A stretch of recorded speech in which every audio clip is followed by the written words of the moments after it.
Cory Mills, who calls that a quid pro quo. And hours ago, he filed an article of impeachment against the president. The White House says it is acting consistently with the law. He's a member of the House Armed Services Committee and an Army combat veteran. Congressman Mills, good to have you with us today. Thanks for being here. So obviously, that's a major step. It remains to be seen how much support there will be for it. But just in terms of what you put out there, explain what you believe is the quid pro quo argument in this impeachment article. Well, it's really no different. If you go back to what President Biden had tweeted out previously, he said that withholding congressionally appropriated aid for a return of a political gain is in some way a quid pro quo, and that President Trump should be impeached with regards to Ukraine. Now, I'm going to go ahead and preface this by saying 98% of the language that is in my impeachment articles was actually drafted by Representative Jerry Nadler, who I hope will support this, given the fact that they set the precedents with their own words.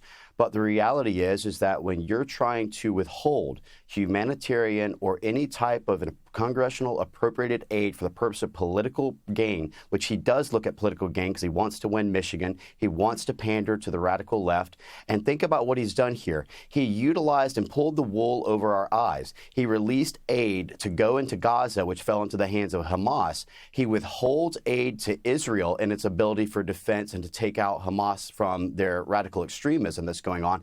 And a day prior to this, Martha, a day prior, he signs a waiver to bypass sanctions to send weapons to Lebanon and to send it to Qatar, two of the most anti-Israeli nations. And not to mention that Lebanon has been actually launching attacks with Hezbollah from Hassan Nasrallah. So this is a clear violation. He has multiple that he has committed. One is the take care clause that he violated with not enforcing the border laws that are down there. The other is the separation of power that he violated when he continued to supersede what SCOTUS's ruling was with regards to funding for the college bailout, and now with the quid pro quo, which should be quid pro Joe.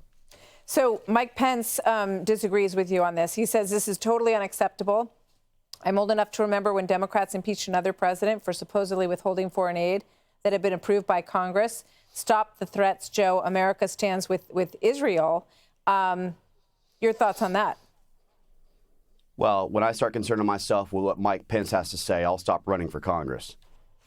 All right. I mean, he actually is talking about the withholding of the aid, not about your impeachment. I just want to be clear there. So, a lot of people make the Reagan comparison. And in 1981, he delayed a shipment of U.S. F-16 fighter bombers to Israel in an effort to restrain what the Secretary of State Al Haig at the time called an escalating cycle of violence in the Middle East. And don't you think that the president would say, the reason that I'm holding back on this is because I want to protect the people in the Palestinian territory and I want to cool things off?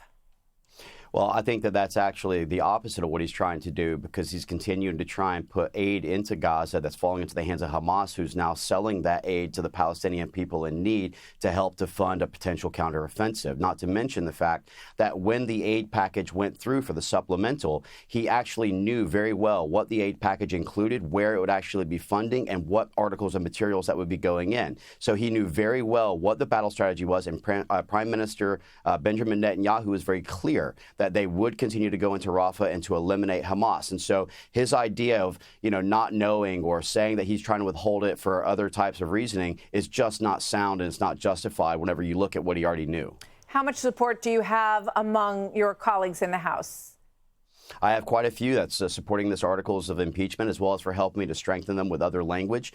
We have filed it right now. We're hoping that it'll be brought to the floor. We know that there will be a motion to table vote that's on there, but I'm hopeful that my colleagues will join me in holding accountability for once and not just talking about it. If we're truly going to be the governing Republican Party in the House, then let's start acting like it.